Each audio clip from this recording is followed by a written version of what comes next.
Hello, and welcome to the Consumer VC. I am your host, Mike Gelb, and on this show, we talk about the world of venture capital and innovation in both consumer technology and consumer products. If you're enjoying this content, you could subscribe to my newsletter, theconsumervc.substack.com, to get each new episode and more consumer news delivered straight to your inbox. So today's episode is all about cooking oil. Thank you, Craig Shapiro, for the introduction to our guest today, Jeff Nobbs, who is the founder and CEO of Acre Farms. Acre Farms is on a mission to remove destructive vegetable oils from the food system. Acre Farms is an oil that's instead made from fermentation. Without further ado, here's Jeff.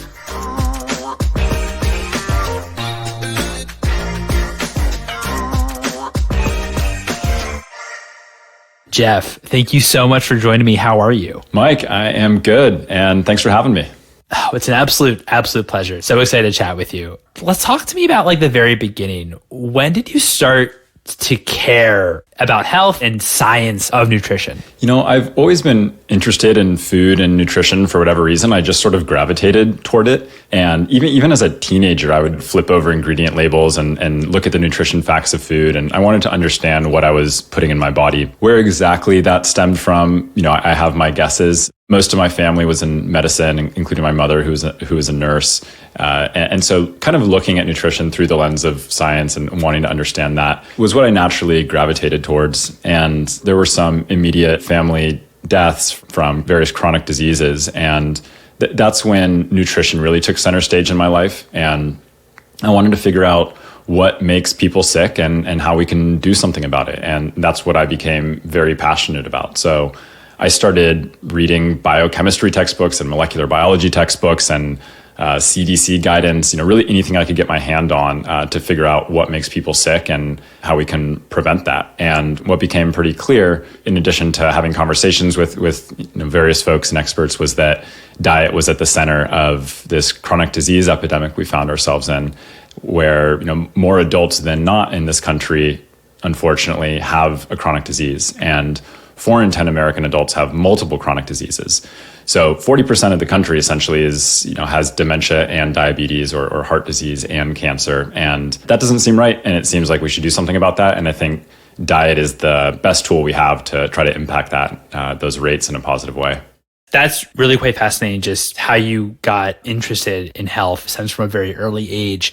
How are you finding too, just maybe on for consumers, because obviously when we think a lot about what we're putting into our body, we've been thinking a lot more closely about this on the maybe larger scale for the past 20, 30 years or so. But where do you think consumer education is coming from? Is it coming from our traditional healthcare providers and our doctors and what have you? Or do you think that it's much more driven by maybe themselves and their curiosity and not from an expert per se?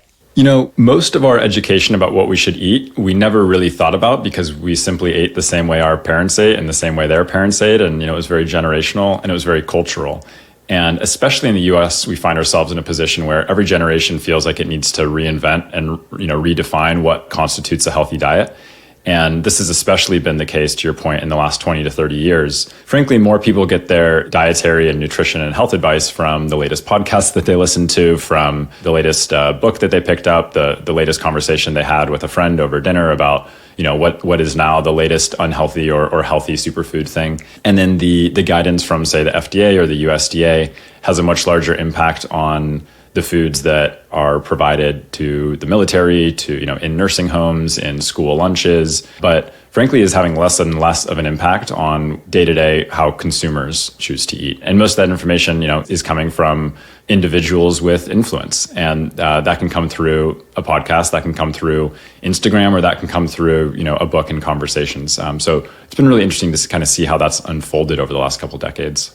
How did you think in terms of what you wanted to accomplish in maybe specific categories as well?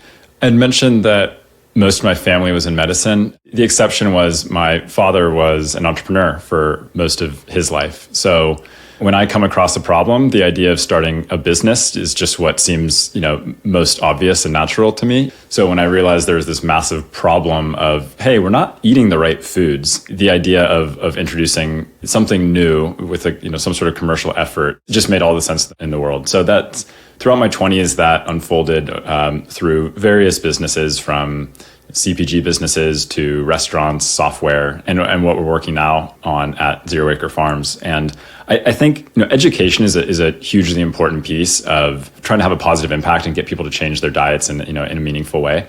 But the other thing that's really helpful is simply having an alternative that's better.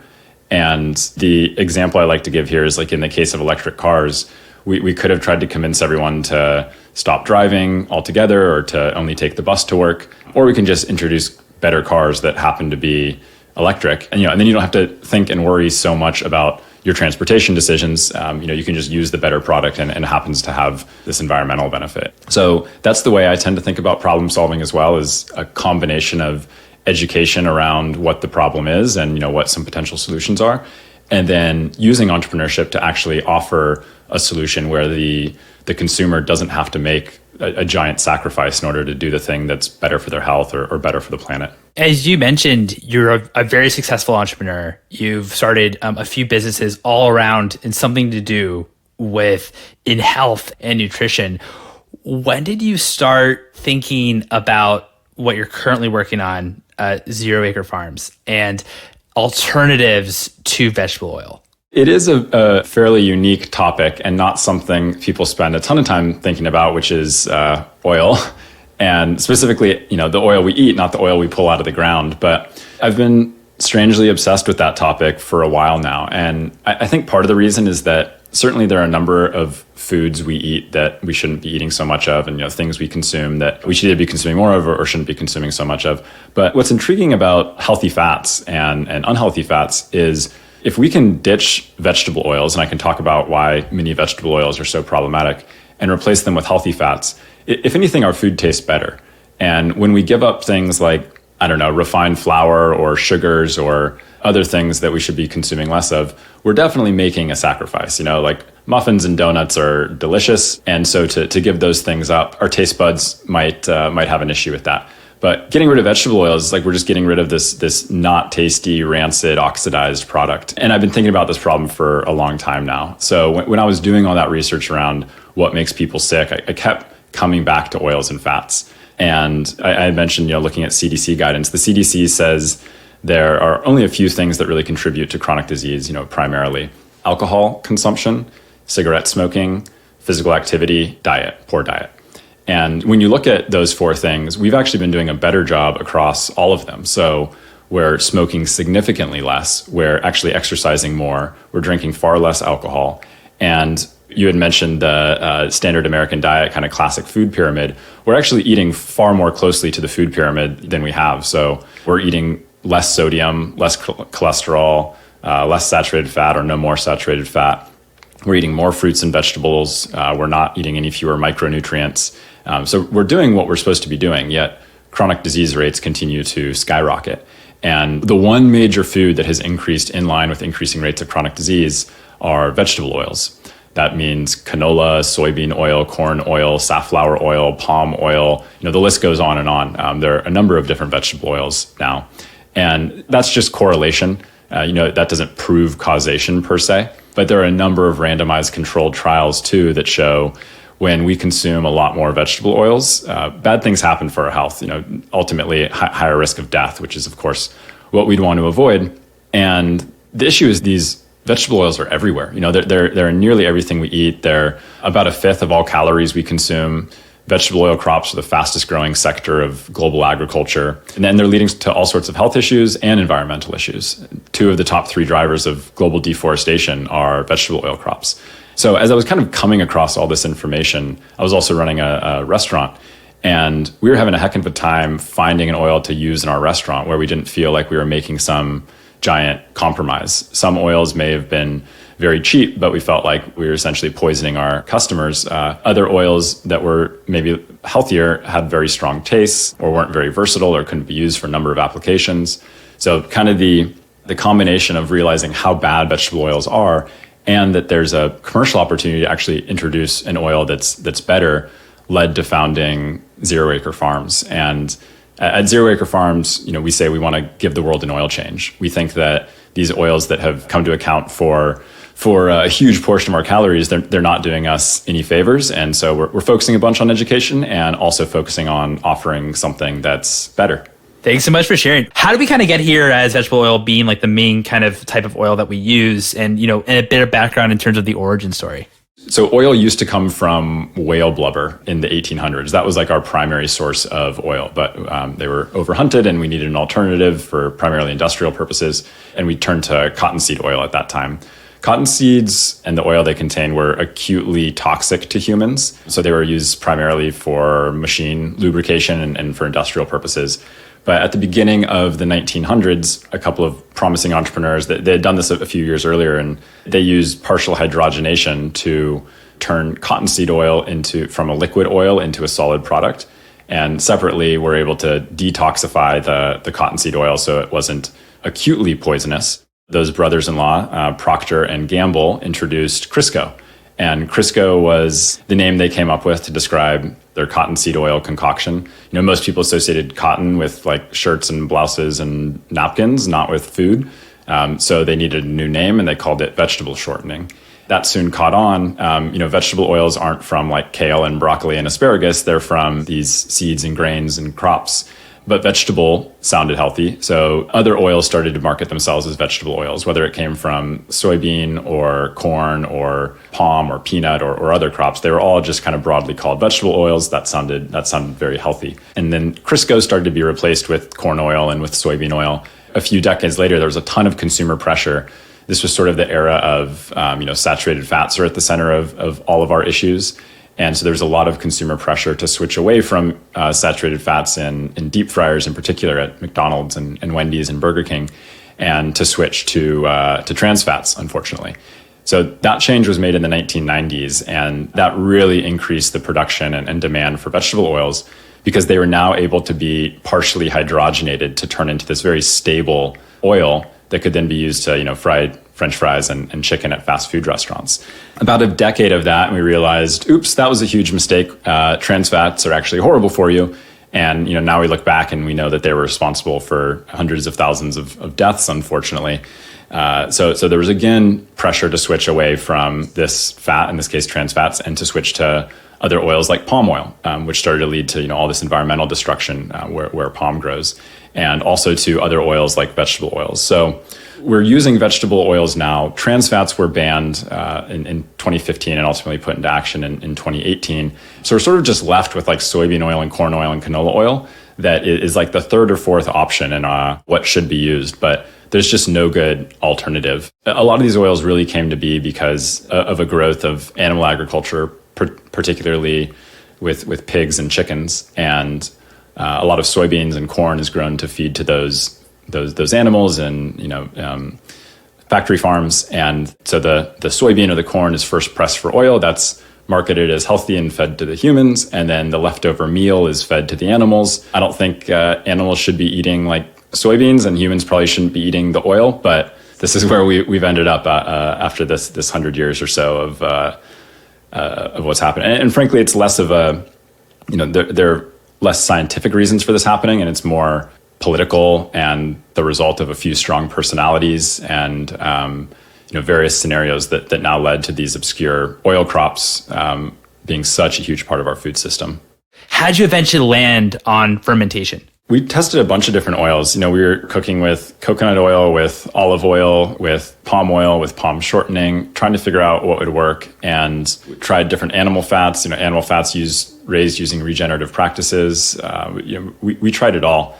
The issue is, especially when it comes to vegetable oils, including olive oil, it's just not a very efficient process of producing oil. So the way it works is, and this is the case for the majority of vegetable oils, we clear a bunch of land. Unfortunately, most of that land is often in very biodiverse regions like rainforests where crops grow very productively. We clear that land, we plant seeds, we wait 6 months for those seeds to grow, we pluck the tiny seeds from those plants, press them for an even tinier amount of oil, and then that oil is ultimately, what's put into a bottle and sold as vegetable oil. So it has this really negative environmental impact, but also those, we grow an entire plant just to press its tiny seed for oil.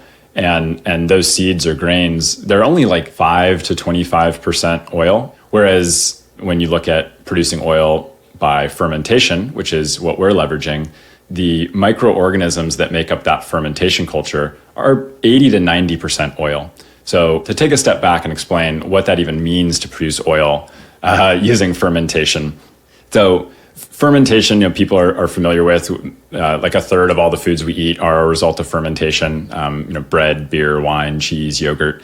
And what does that actually mean, fermentation? So fermentation is the process of a community of microorganisms, or culture, as they're called, a culture, and they transform sugars into and other plant materials into the things we come to love, like bread, and thick, tangy fermented milk is yogurt, and fermented barley produces alcohol and CO2 to make beer. Turns out there are also cultures that produce oil.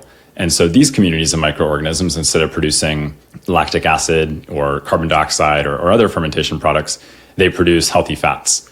And it's a really incredible and efficient way of producing oil, and results not only in this really low environmental footprint because it's so efficient, but also in a really incredible healthy fat profile. Way more of the good, less of the bad, and it just tastes really good too, which is really helpful when you're trying to replace a harmful product. When the customer doesn't have to make some taste sacrifice, that certainly makes our job a lot easier. There's a bit of a challenge in what do we call this? So when an oil is produced using the method of fermentation, we don't have a word like beer or yogurt or cheese that's used to describe these other fermentation products. So we decided to call it cultured oil. We think that does a good job of kind of describing what it is and without using overly scientific terms. And cultured oil now is our first product and what we're selling. How do you also think about scale? How does it work with your own supply chain and the actual overall process to create a cultured oil at scale? The production of cultured oil requires about 10 times less land than oil crops. We're working to get to zero. The name Acre Farms is a reflection of our goal, and that we have 0 acres harmed and zero deforestation. But while it kind of rounds to zero, it's not actually zero land completely, but we want to get as close to that number as possible. And right now, through our supply chain, much of the supply chain is the same supply chain that anyone else is working with to get the oil into a bottle and get that bottle into a cardboard box and have that shipped to the customer. I think what's unique is the first parts of the supply chain and how cultured oil is actually produced. And we don't currently own our own production facilities. And that's part of the reason that we're bringing a product to market having raised a little over $30 million as opposed to hundreds of millions or billions of dollars. And so we're able to leverage not only the research that's been going on in this space for decades, but also the fermentation capacity of other companies that are able to produce the raw material for cultured oil for us. So that's very helpful when it comes to bringing this product to market and having those important supply chain partners. I know you didn't raise, hundreds of millions or billion to kind of verticalize your supply chain, but you still raised $37 million, which is still a pretty good chunk, especially I know that you're definitely a food tech company and really have your own IP and, there's definitely obviously product innovation there. But when you were thinking about fundraising, what were the most expensive parts especially on the R&D side, to kind of get cultured oil off the ground? It is a capital intensive business for sure. So we knew we would need to raise money, from the get-go. We did self-fund it for a little while at the beginning just to kind of get things off the ground. But we knew we'd need to raise money. It's not cheap to do something innovative and to, do fermentation at scale and that sort of thing. So what we found, especially kind of looking back and talking to investors, that they found intriguing was that there's this huge market. Vegetable oil is the most consumed food in the world after rice and wheat. And we're making more of this stuff every year globally than beef, chicken, cheese, and shrimp combined. So massive, massive market. And because it's doing so much harm, there's also this massive opportunity to have a really positive impact if we can replace all these vegetable oils with something else. The big question was, what is that something else? And we think fermentation is the way to get there. But even if there's some fraction of our mission is achieved, the impact would be really, really enormous. And so what's expensive is research. Just like setting up the fermentation research, all that equipment is really expensive. The people who are experts and able to actually do that.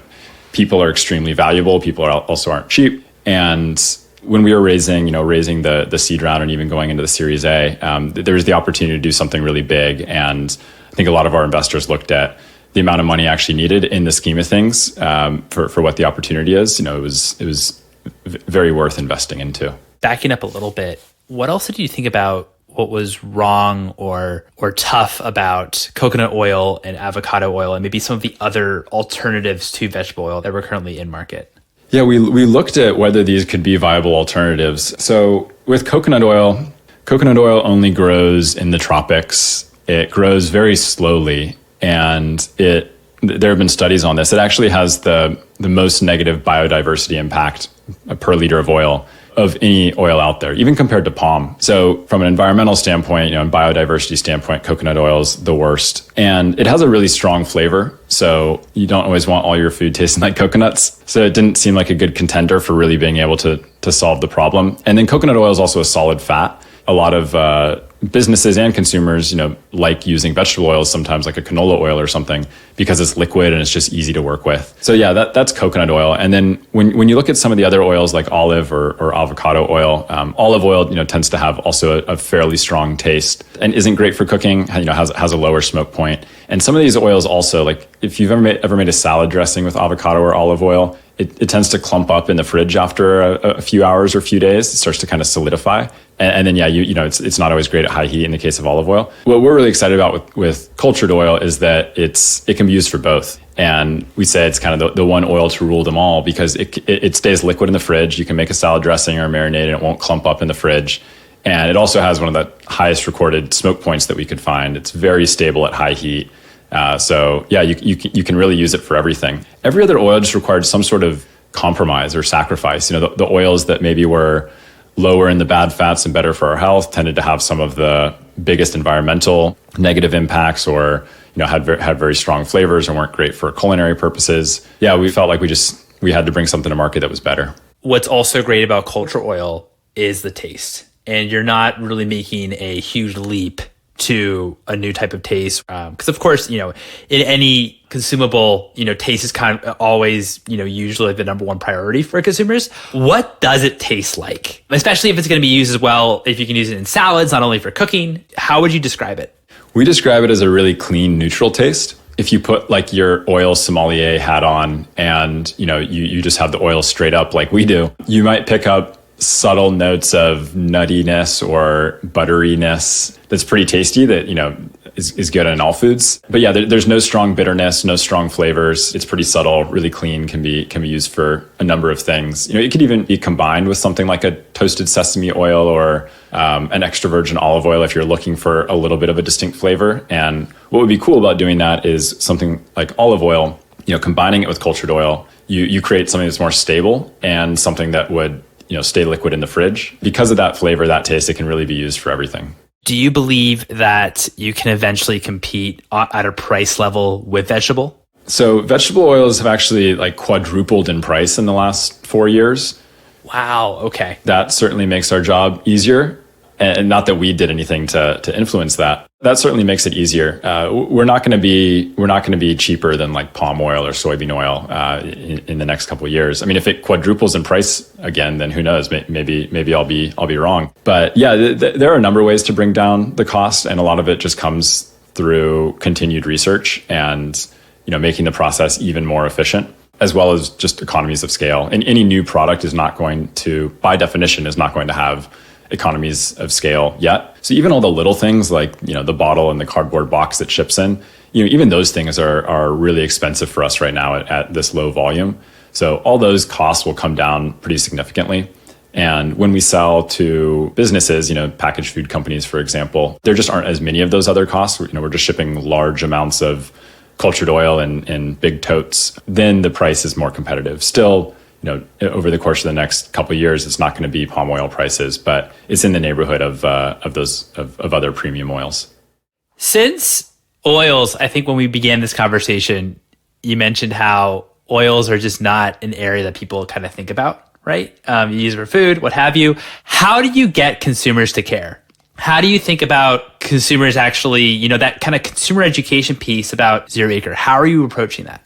This is how most kind of categories or movements start, where there's like a esoteric corner of the internet that really cares about something, and then before you know it, it's like mainstream. I saw this firsthand with keto. The ketogenic diets. It used to be a very strange thing that you would measure your blood ketone levels and completely remove a macronutrient from your diet, essentially, in carbohydrates, and then didn't take long for it to be mainstream, and everyone from your mom to Kim Kardashian was on a keto diet. And I think that's what we're seeing actually with people who are avoiding vegetable oils or industrial seed oils, as they're sometimes called. More in the 1990s, it would have been very different. Everyone was hailing canola oil and corn oil, Mazola corn oil and Wesson soybean oil. These were the heart healthy alternatives. And now more and more people are kind of raising an eyebrow at the idea that we should be guzzling canola oil and corn oil and soybean oil. They don't have the healthiest halos. And that's really only changed over the course of the last couple decades. And I think will continue to change when more and more people and influencers and regulatory bodies start to realize how problematic these oils are. A big part of what we do is we partner with the people who have large audiences and can speak eloquently to this subject. And those are kind of like we talked about earlier, those can be folks with podcasts, those can be folks with big Instagram followings, those can be folks who share their culinary creations on TikTok. And, we're getting cultured oil into their hands and they love it and they spread that message. How do you also think about trends overall and better for you and different kind of diet profiles that people are maybe navigating to? For example, when you did, Perfect, it was, I'd imagine it was very much targeted towards, people that were interested or doing the ketogenic diet, for example. And it seemed like quite, targeted, especially like in the name for that. But it seems like in this case, Zero Acre Farms, it's a bit more broad. It can serve, maybe a more variety of different kind of diets and things. So it seems like it seems like you're in a great place to kind of win more broadly.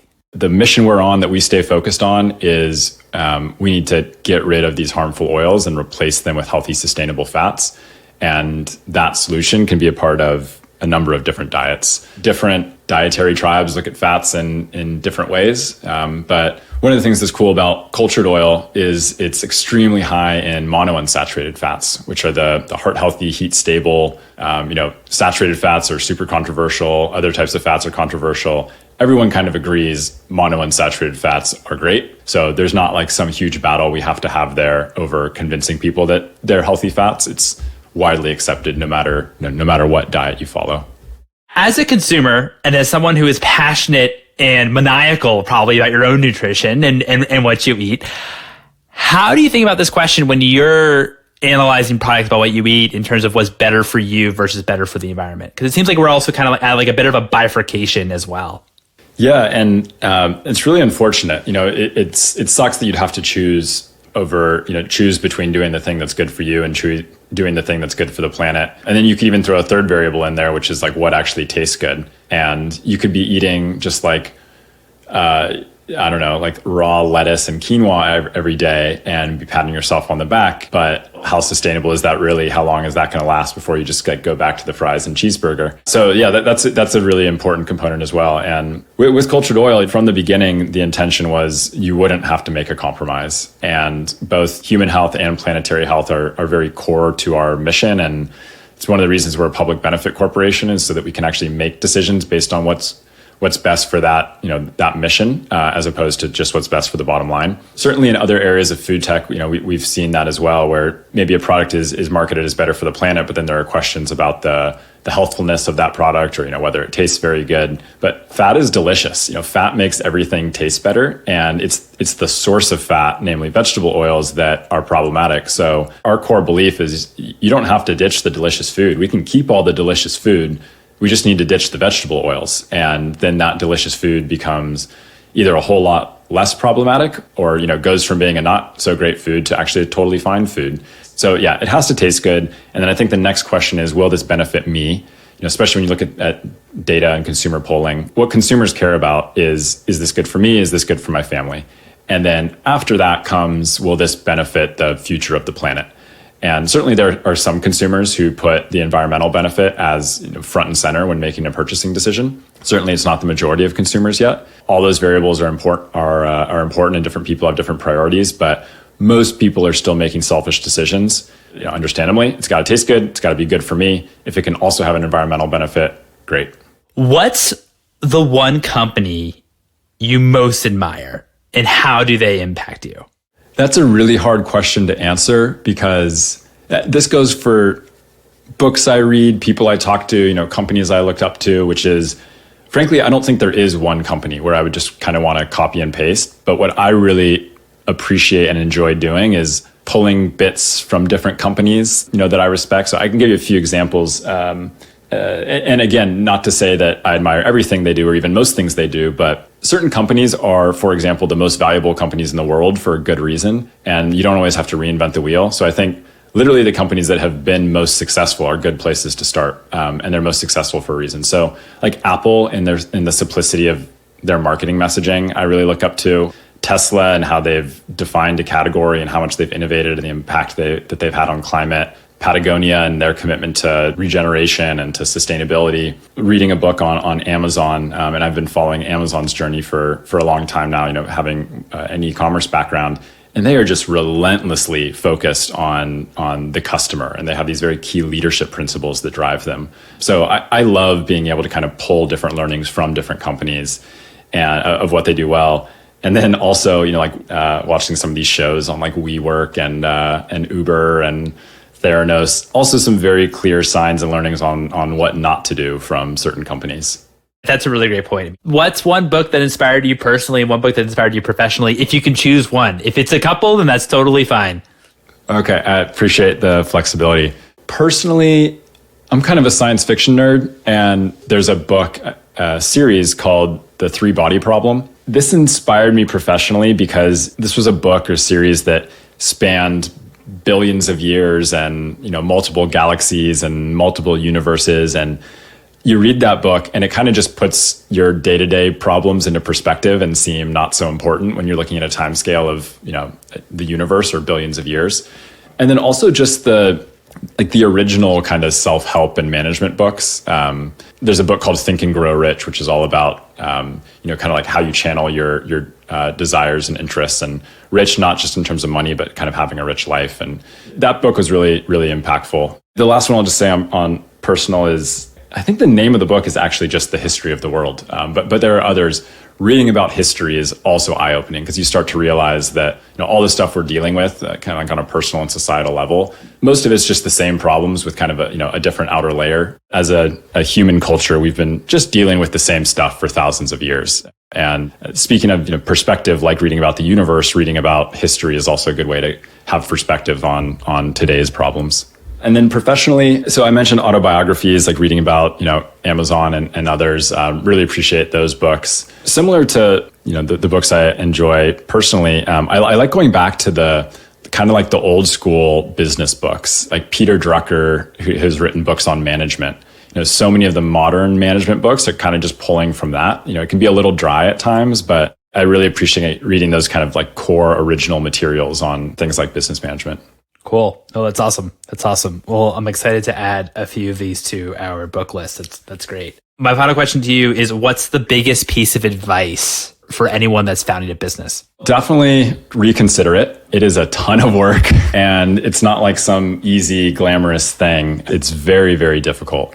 But if you can't help but start a business because you just feel so called to it, then it can also be incredibly rewarding. I think the main advice would be to question the status quo. Just because there's a way of doing something, that doesn't mean it's the right way or the optimal way to do it. It usually just means there were these circumstances or politics that led it to being that way. And then the second piece would be to talk to people and do it as frequently as you can. There are so many things in business where you can learn from others' mistakes. You don't have to make them yourself. But at the same time, don't get caught in analysis paralysis where you're like, okay, I'm just going to talk to people for the next 5 years and then eventually start a business. Once you feel ready to go, you should just do it. And then when you dive in, that's when the real learning starts. Awesome. Jeff, thanks so much for your time. This has been a lot of fun. Really appreciate you coming on. My pleasure. And thank you for your time, Mike. It was great. And there you have it. It was such a pleasure chatting with Jeff. This is certainly a new category that we haven't explored yet on the show, cooking oil. And so really appreciate him coming on and telling us about the better for you option that he's created at Zero Acre. If you enjoyed this episode, I'd love it if you write a review on the Apple Podcasts. You're also welcome to follow me, your host, Mike, on Twitter at Mike Gelb, and also follow for episode announcements at Consumer VC. Thanks for listening, everyone.